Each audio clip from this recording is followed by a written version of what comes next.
Hello guys, आप सभी का स्वागत है आपके अपने YouTube channel self study with Hariom पे। आज हम लोग इल्तुतमिश के बारे में पढ़ेंगे और हमारा टॉपिक है इल्तुतमिश। इसके पहले का वीडियो यदि आप नहीं देखे हैं तो मैंने व्हाइट बोर्ड पे पढ़ाया है और बहुत ही अच्छे से पढ़ाने का प्रयास किया। उसे आप देखिए और समझिए। अगर फिर आप कहेंगे तो मैं उसका PDF भी ला के पढ़ा दूँ। तो चलिए हम इल्तुतमिश के बारे में पढ़ना है। और पढ़ने से पहले मैं बता दूँ कि आप या स्टेट की तैयारी कर रहे हैं या आप UPTGT की तैयारी कर रहे हैं या UPPGT की तैयारी कर रहे हैं या एनी एग्ज़ाम की तैयारी कर रहे हैं, अगर इतिहास उस विषय में अगर कहीं क्वेश्चन बनता है तो आपको यहाँ से एक बार पढ़ लेने के बाद हमेशा के लिए इल्तुतमिश का जो टॉपिक है क्लियर हो जाएगा। कम समय में मैं आपको पढ़ाने का प्रयास करूँगा जिससे आपकी समय की बचत हो और आप अपनी प्रैक्टिस सेट में अपना विशेष समय देके अपने आप को एग्ज़ाम में क्या करें, सफल करने का प्रयास करें। तो कुतुबुद्दीन ऐबक के बाद हमने पढ़ा था कि किस प्रकार से इल्तुतमिश के द्वारा आराम शाह को युद्ध में पराजित करके अपनी शासन व्यवस्था को संभाला जाता है। तो वही आज हम इल्तुतमिश के बारे में पढ़ेंगे। तो इल्तुतमिश का जो शासनकाल है आपको पता है कि 1211 से लेके 1236 तक है। इल्तुतमिश का शासनकाल क्या है? 1211 से लेके 1236 ईस्वी तक है। आखिर ये है कौन इल्तुतमिश? तो यदि आप पिछला इतिहास देखेंगे तो यह ऐबक का गुलाम और दामाद था। क्या था? यह ऐबक का गुलाम और दामाद था और साथ ही साथ इल्बरी तुर्क था। कहने का तात्पर्य है कि ऐबक ने इसे खरीदा था। 1 लाख जीतल में इसे क्या किया था? खरीदा था और इसी से बाद में अपनी पुत्री का विवाह भी कर देता है। और ऐबक के समय यह इल्तुतमिश जो था ग्वालियर पर अधिकार कर लिया था। यानी इल्तुतमिश जो है कुतुबुद्दीन ऐबक के शासनकाल में ही ग्वालियर पर क्या कर लिया था? अपना नियंत्रण स्थापित कर लिया था, अधिकार कर लिया था। इसलिए उससे प्रसन्न होकर कुतुबुद्दीन ऐबक ने क्या किया कि ग्वालियर और बुलंदशहर की उसे एकता दे दी थी। क्या दे दी थी? एकता दे दी थी, यानी जागीर दे दी थी। वहाँ की जागीर यानी भूमि को क्या दे दी थी? इल्तुतमिश को कुतुबुद्दीन ऐबक के द्वारा दे दिया गया था। ठीक, तो अगर पूछे आपके एग्जाम में कि इल्तुतमिश जो है शासक बनने से पूर्व वो कहाँ का सूबेदार था, अगर ये क्वेश्चन आपके एग्जाम में बन जाता है तो कुतुबुद्दीन ऐबक के समय यानी वो शासक बनने के पूर्व जो था इल्तुतमिश वो बदायूं का सूबेदार था। इस बात को आपको पता होना चाहिए। और बदायूं का है? यूपी में है। इस बात को आपको जानकारी होनी चाहिए। ठीक, चलिए हम नेक्स्ट चलते हैं।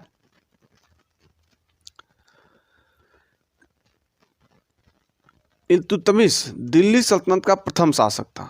इल्तुतमिश जो है दिल्ली सल्तनत का क्या था? प्रथम शासक था जिसने सुल्तान की उपाधि को ग्रहण किया था।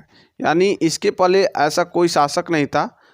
कहने का मतलब अस्थाई जब गुलाम वंश की स्थापना हो गई अस्थाई रूप से, उसके बाद कुतुबुद्दीन ऐबक ने कभी भी अपने आप को सुल्तान की उपाधि नहीं दी थी, बल्कि उसने मलिक एवं सिपहसालार, क्या मलिक एवं सिपहसालार की उपाधियों से ही अपने आप को संतुष्ट रखता है। और इल्तुतमिश ही पहला ऐसा शासक है जो बगदाद के खलीफा बिल्लाह मंसूर से उसे वैधानिक रूप से मान्यता मिलती है। और कब मिलती है? तो 1229 ईस्वी में। कब मिलती है? 1229 ईस्वी में उसे वैधानिक रूप से क्या है?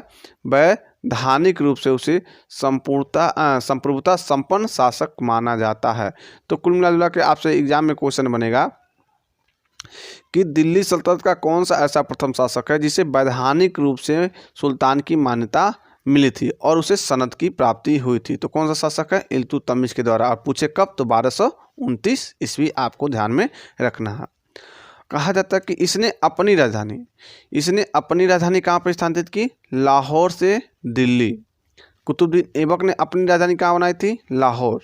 लेकिन इसके बाद जब इल्तुतमिश शासक बनता है तो उसने अपनी राजधानी दिल्ली को स्थानांतरित किया था।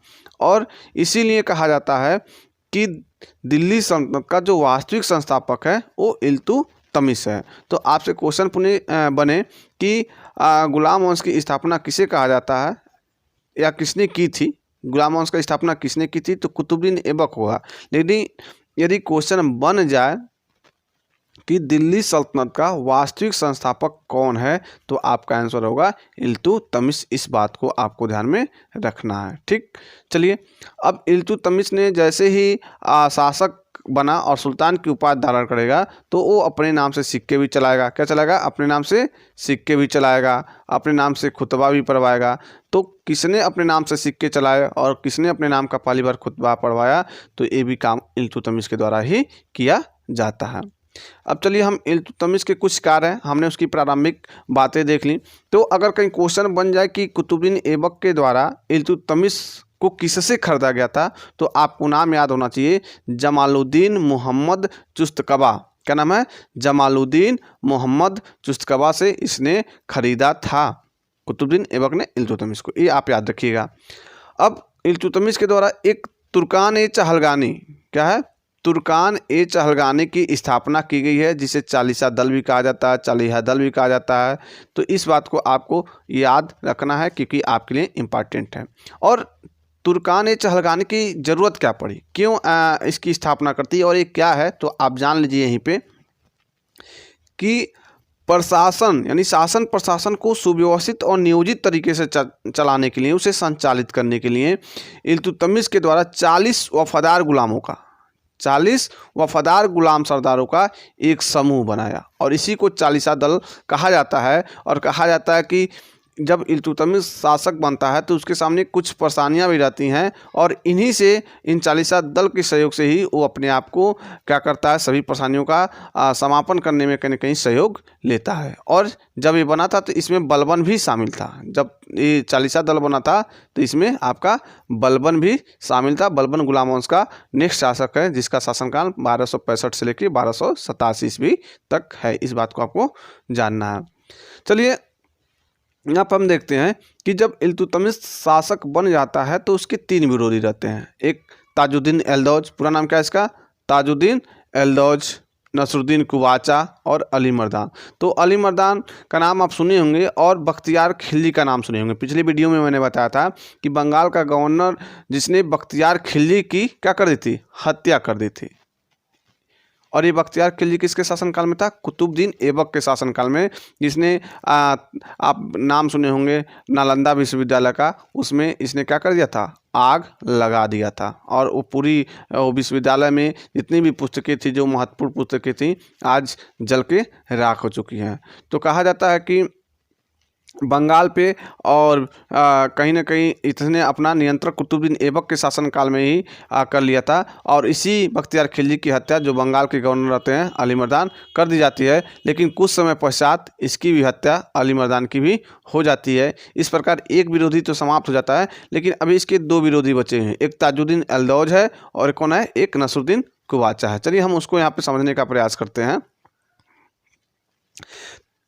अब देखिए, जो ताजुद्दीन एल्दौज है वो किस युद्ध में पराजित होगा और कैसे इल्तुतमिश अपने विरोधी का पतन करता है, उसको कैसे, उसके विद्रोह को या उसके द्वारा किए गए एक प्रकार से जो मनोवैज्ञानिक रूप से उसके ऊपर दबाव बनना था कि कहीं ना कहीं ताजुद्दीन एल्दौज कभी भी विद्रोह कर सकता है और अपना शासन नियंत्रण स्थापित कर सकता है।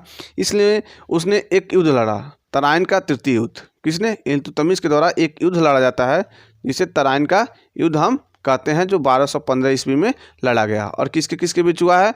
तो इल्तुतमिश और ताजुद्दीन एल्दौज के बीच ये युद्ध हुआ है। तो आपको पता है कि तराइन का प्रथम युद्ध 1191 ईस्वी में हुआ है, तराइन का द्वितीय युद्ध 1192 में हुआ है। लेकिन इसी के साथ ये भी आप इम्पॉर्टेंट रख लीजिए, क्योंकि अगर ये क्वेश्चन बन जाए तो बहुत लोग गलती करेंगे कि तराइन का तृतीय युद्ध कब हुआ है। तो तराइन का तृतीय युद्ध 1215 ईस्वी में हुआ है। चलिए देखते हैं आप डिटेल में। इल्तुतमिश ने गजनी के ही ख्वारिज़्म शाह की सहायता से एल्दौज को क्या किया था? पराजित किया था। यानी गजनी के एक शासक थे जिसका नाम था ख्वारिज़्म शाह, और इसी के सहायता से उसने ताजुद्दीन एल्दौज को पराजित कर लिया था। और कुछ समय के पश्चात क्या किया गया?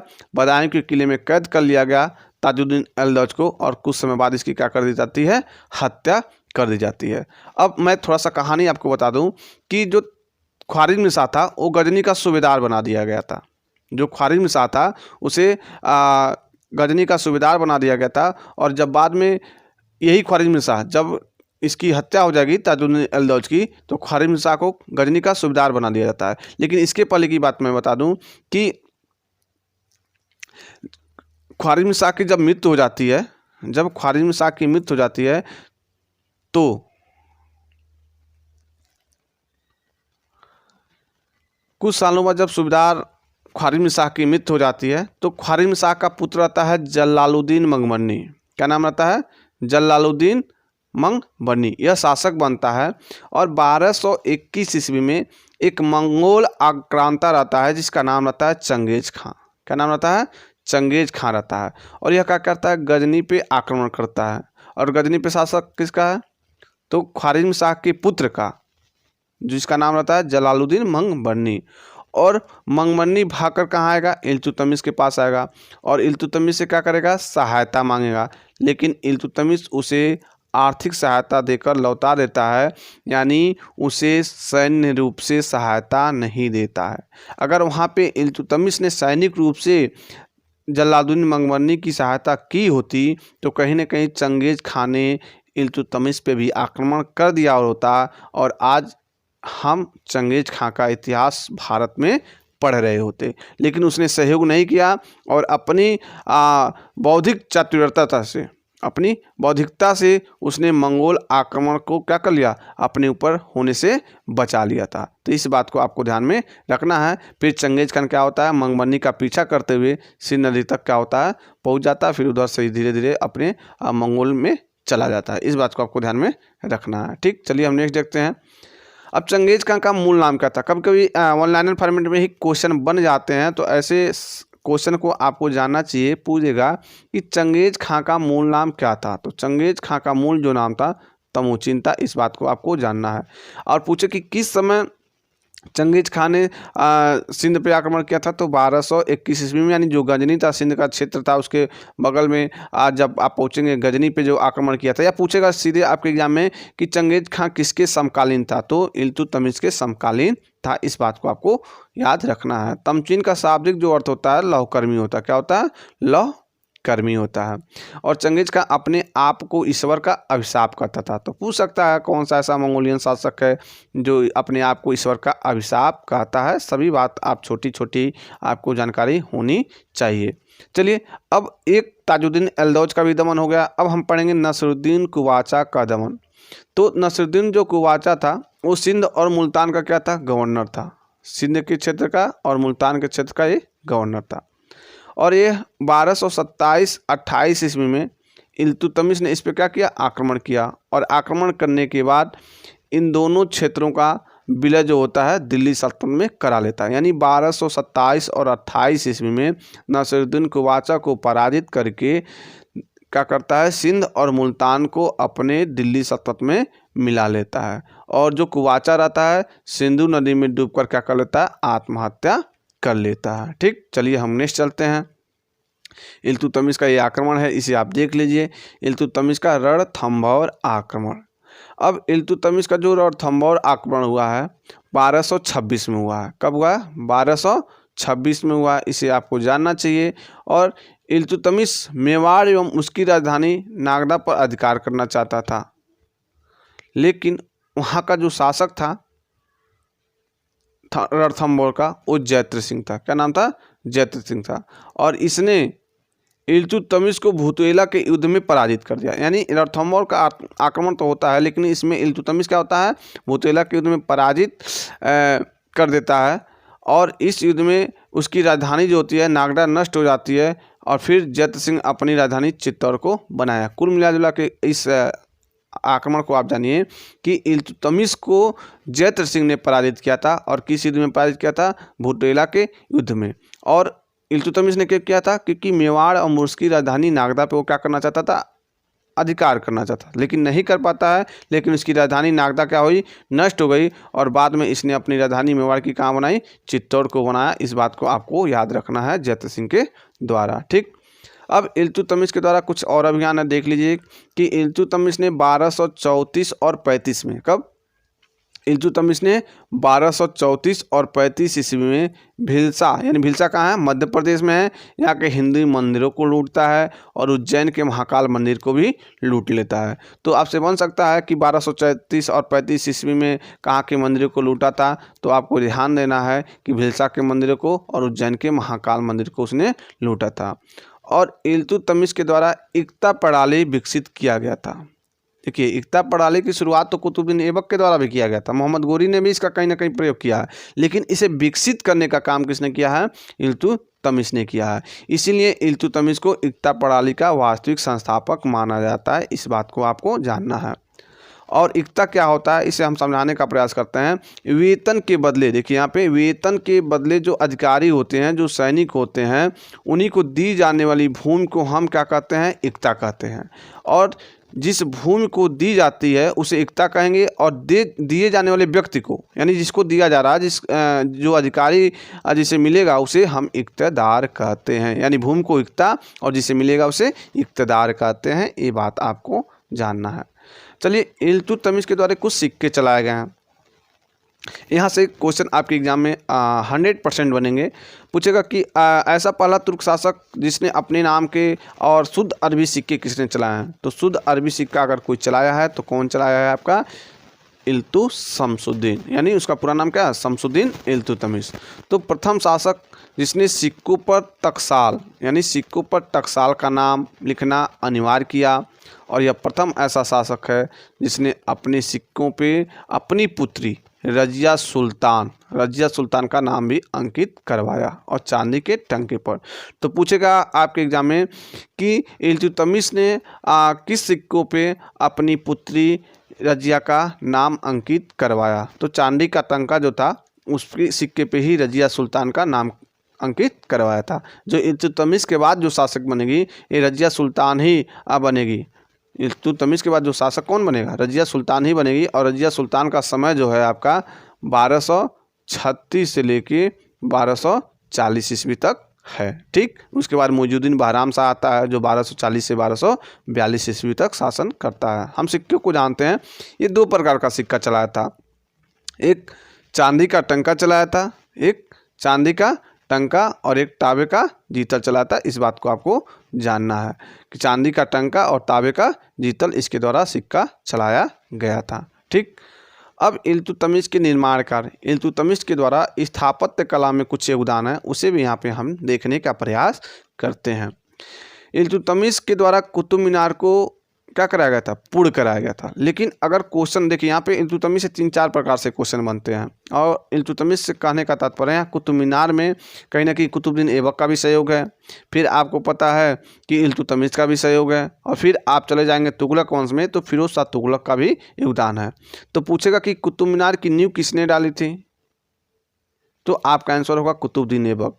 लेकिन पूछेगा कि कुतुब मीनार को पूर्ण कराने का श्रेय किसे है? तो आपका आंसर होगा इल्तुतमिश। यही वो लाइन व्याख्या कर रहा है कि कुतुब मीनार का निर्माण किसने पूरा करवाया था? तो इल्तुतमिश ने कराया था। और उसने मदरसा ए नासरी और सुल्तानगढ़ी का मकबरा का भी निर्माण कराया था। सुल्तानगढ़ी का जो मकबरा है ये इल्तुतमिश के पुत्र था, एक नाम था जिसका नाम था नसीरुद्दीन महमूद, उसके नाम पे ही ये सुल्तानगढ़ी का मकबरा बनाया गया था, और ये इल्तुतमिश का सबसे बड़ा बेटा था। ठीक है, इस बात को आपको ध्यान में रखना है। और कब करवाया था? तो 1229 ईस्वी में। कब करवाया था? 1229 ईस्वी में सुल्तानगढ़ी के मकबरे का निर्माण अपने बेटे नसीरुद्दीन महमूद के लिए उसने करवाया था। और यह तुर्कों द्वारा निर्मित, यानी भारत में तुर्कों द्वारा निर्मित प्रथम मकबरा है। इस बात को आपको जानना है। चलिए नेक्स्ट हम देखते हैं इल्तुतमिश का मकबरा। अब इल्तुतमिश के मकबरे के बारे में आप देखिए, तो इसने अपने मकबरे का निर्माण स्वयं किया था। और कहाँ किया है? दिल्ली में कुतुब कॉम्प्लेक्स। और कहा जाता है कि भारत में स्कृत शैली, यानी इंडियन और ईरानी दोनों का समन्वय स्थापित हुआ इस मकबरे में। इसीलिए कहा जाता है कि स्कृत शैली में, किस शैली में? स्कृत शैली में भारत में निर्मित प्रथम मकबरा है। तो ये क्वेश्चन आपके लिए इंपॉर्टेंट है, पूछ दे अगर कि स्कृत शैली में भारत में निर्मित प्रथम मकबरा कौन है? तो इल्तुतमिश का मकबरा है। और ये छत विहीन मकबरा है। क्या है? ये छत विहीन मकबरा है। इस बात को आपको याद रखना है। और एक कच्ची है। ठीक है, इस बात को भी आप याद रखेंगे। और बदायूं में, बदायूं कहाँ है? यूपी में। और इल्तुतमिश जब शासक बना था तो कहाँ का गवर्नर था? उसके पहले कहाँ का गवर्नर था? तो बदायूं का ही गवर्नर था। और बदायूं में हौज ए शमसी नामक ईदगाह का निर्माण करवाया था। और यहाँ पे इसने जन कल्याण हेतु मीठे पानी का भी तालाब बनवाया था। तो पूछे कि हौज ए शमसी नामक ईदगाह का निर्माण किसने किया था, तो इल्तुतमिश के द्वारा किया गया था। इस बात को आपको जानना है। और पूछ दे कि अतार्किन का दरवाज़ा किसने बनवाया है, तो अतार्किन का दरवाज़ा किसने बनवाया है, इल्तुतमिश के द्वारा बनाया गया है। इस बात को आपको पता चलना चाहिए। और कहाँ पे बनवाया है, तो नागौर के राजस्थान में बनवाया है। और इसी से प्रभावित होकर प्रेरित होकर अकबर ने बुलंद दरवाजे का भी निर्माण करवाया था। इस बात को भी आपको जानना है। चलिए अब इल्तुतमिश की मृत्यु को भी हम देख लेते हैं यहीं पे। और इल्तुतमिश की अगर मृत्यु के बारे में आपको जानना है तो 29 अप्रैल 1236 ईस्वी को बामियान, एक अभियान आता है उसका, बामियान जो अफगान में रहता है, वहाँ पर जाता है। और जाते समय ही रास्ते में क्या हो जाता है, बीमार हो जाता है। पुनः वहाँ से वो दिल्ली लौटता है और लौटने के बाद कुछ समय पश्चात उसकी मृत्यु हो जाती है। तो उसकी मृत्यु कहाँ होती है, दिल्ली में होती है। और अंतिम अभियान कौन सा अभियान, बामियान अभियान। इस बात को भी आप जानेंगे। बामियान अभियान के दौरान ही उसकी मृत्यु हुई थी। और इल्तुतमिश का एक लाइन था, एक कथन था, उसका एक कोटेशन था कि भारत अरब नहीं है, क्या है, भारत अरब नहीं है कि इसे दारुल इस्लाम में परिवर्तित करना संभव नहीं है। यानी भारत अरब नहीं है कि इसे दारुल इस्लाम में परिवर्तित किया जा सके, ठीक है ना। यानी दारुल इस्लाम में परिवर्तित करना भारत को संभव नहीं है, कठिन काम है। ऐसा करने का काम इल्तुतमिश के द्वारा कहा जा रहा था। पूछ सकता है कोटेशन आपके एग्जाम में, भारत अरब नहीं है, इसे दारुल इस्लाम में परिवर्तित करना संभव नहीं है, किसका कथन है, तो इल्तुतमिश का कथन है, ठीक है। चलिए इल्तुतमिश से इतना पढ़ने के बाद अगर आपको लग रहा होगा कि इल्तुतमिश से कोई टॉपिक छूट गया है, तो मैं वन लाइनर फॉर्मेट में यानी क्वेश्चन फॉर्मेट में उसे लाने का प्रयास करूंगा। यानी इसके अलावा अगर इल्तुतमिश से कोई भी क्वेश्चन अगर बच गया होगा तो मैं इसे वन लाइनर फॉर्मेट में लाऊंगा, जिससे आप उसे एक बार जरूर देख लीजिएगा, ठीक है।